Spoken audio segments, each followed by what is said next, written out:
Imagine watching your entire world crumble in a single day, your company, your homes, your wealth, even your dignity. In court, his ex-wife laughed as she stripped it all away, leaving him with nothing but a decaying mansion everyone mocked as a haunted wreck. But what she never realized, within those collapsing walls hid a secret so dangerous, so untouchable, it would one day destroy her, and resurrect him stronger than ever. You won't believe what happened next.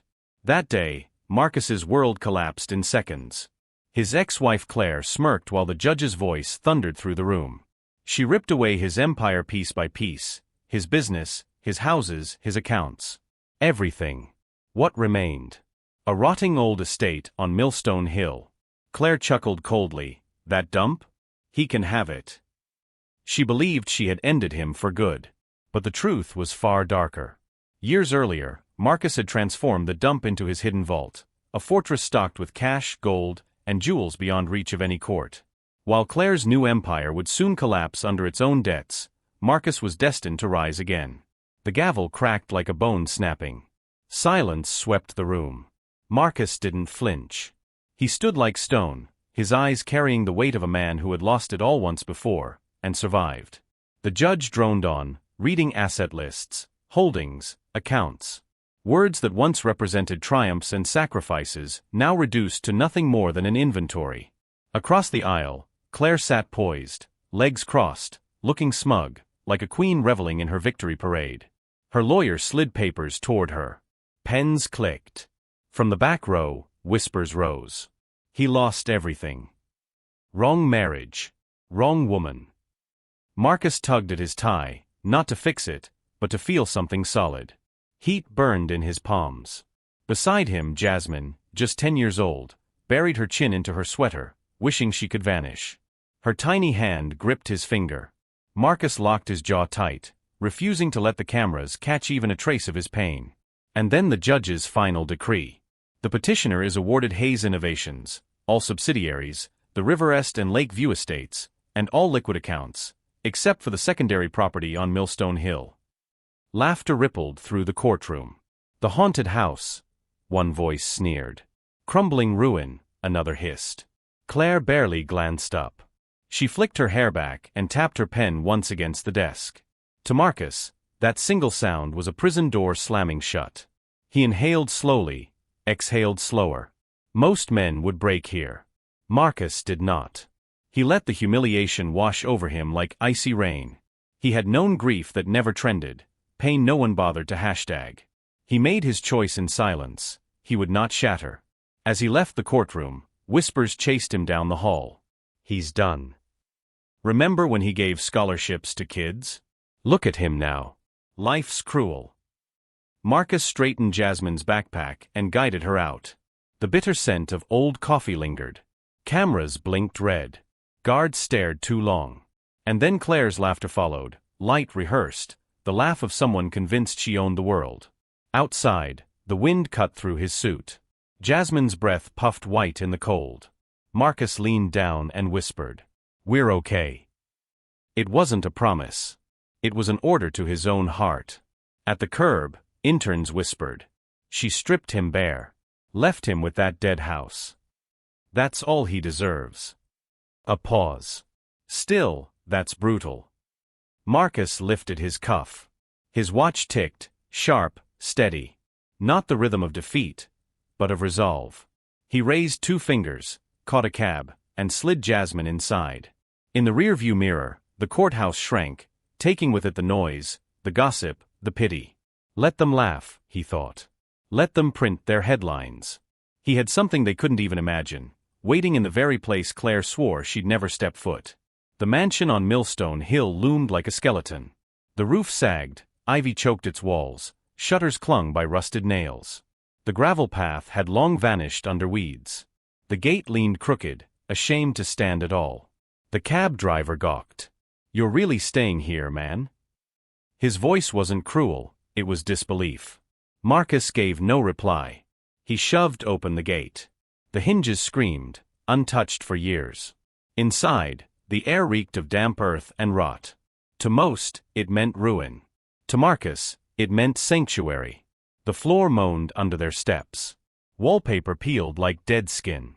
Brown stains streaked the ceiling. Somewhere in the dark, a window frame rattled weakly in the wind. Dust clung to the air, as if even the walls feared being touched.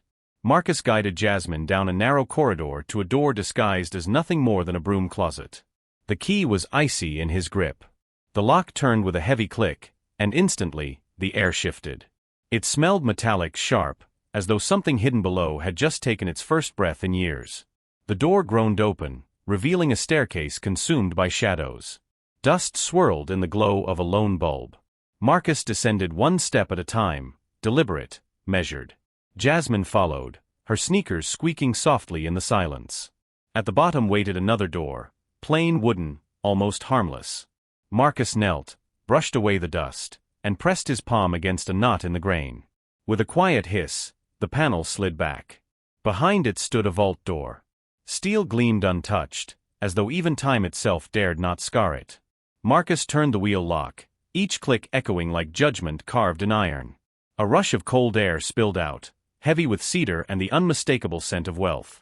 Inside, gold bars gleamed like bricks of sunlight. Bundles of cash sat in plastic wrap. Velvet boxes lined the shelves like soldiers at attention, each holding diamonds that fractured the dim light into storms of fire. Jasmine's eyes widened, but she said nothing. Her small shoes whispered against the concrete as she stepped closer. Marcus laid his hand on a block of gold, his voice steady. "This is why we don't panic." Above them, a shutter banged in the wind, the old mansion breathing. Marcus stood still. The world thought him ruined. Claire thought she had stripped him bare. But here, in this hidden chamber, Marcus wasn't defeated. He was free. Ready. He didn't touch much. That was the discipline. Empires aren't built by spilling the treasure at once. They're built in silence, thread by thread, like wiring a path through darkness. For the first 2 weeks after the divorce, the mansion looked as broken as ever. Shutters clapped in the wind, weeds split the driveway. To passers-by, it was one storm away from collapse. That was the disguise. Each morning, after walking Jasmine to school, Marcus returned. Head low, hands buried in his pockets. He slipped inside, went down to the vault, and took only enough, an envelope of cash, a single velvet box. Just enough to fuel the next move without attracting eyes. His first call was to Arturo, an old ally who ran a quiet pawn and metals exchange by the docks. No receipts. No paper. Only trust. When Marcus placed a diamond on the table, Arturo's eyes went wide. "Man, you've been hiding this." Marcus's mouth curved faintly. "I've been patient." While Claire flaunted gowns and galas, Marcus was buying back power, one discreet step at a time. A dying logistics firm no one noticed. A stake in an energy company whose CEO owed him. A modest share in a tech startup barely known then, but destined to explode. Whispers soon spread through cafes and offices. "She's running Hayes Innovations now? Poor thing can't even read a ledger." Sharks circled, waiting for the blood. Even Jasmine overheard it. At a store, 2 women muttered that Claire stripped her husband. "Yeah, and she's about to lose it all herself. Karma waits."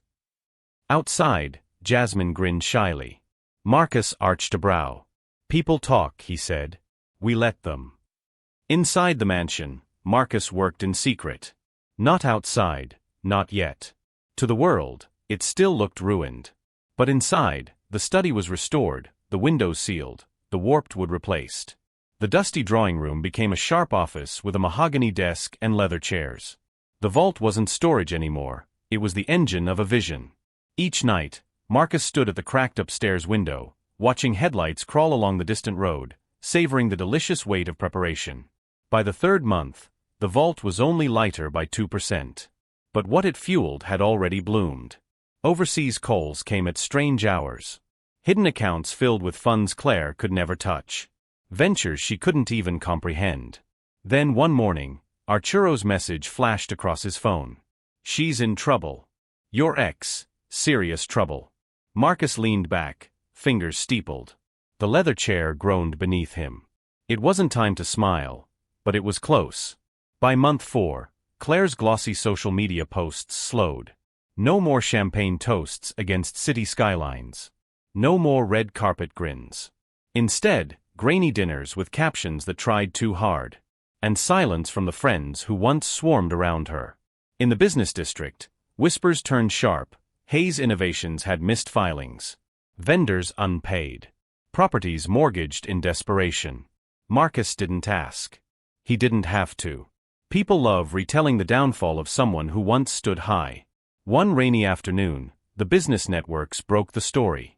Hayes Innovations faces foreclosure after multiple loan defaults. The footage was merciless. Claire leaving court, hair plastered in rain, makeup washed pale. No longer a queen, but a woman dragged from her throne. By month 6, bankruptcy filings hit. Luxury cars repossessed. The penthouse sold. Assets locked in liens. Now Marcus's phone wouldn't stop buzzing. Journalists wanted his voice. Investors wanted his hand. Overseas partners lined up. Marcus decided it was time. The return wasn't loud, it was sharp. Invitations spread among the city's elite, a launch inside the tallest skyscraper. The release read, Hayes Global Investments. The message was unmistakable, I'm back.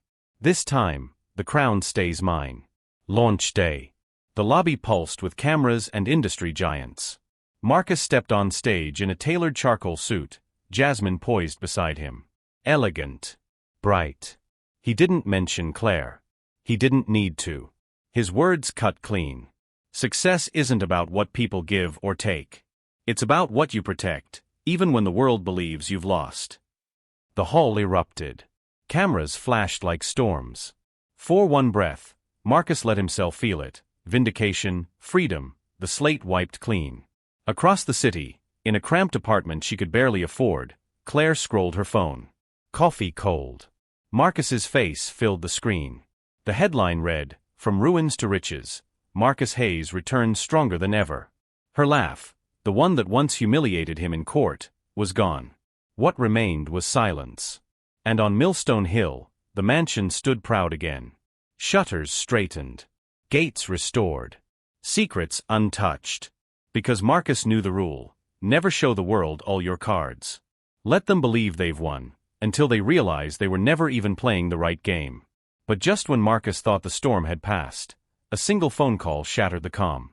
A voice whispered a name he hadn't heard in years. And with it, a new war was about to begin.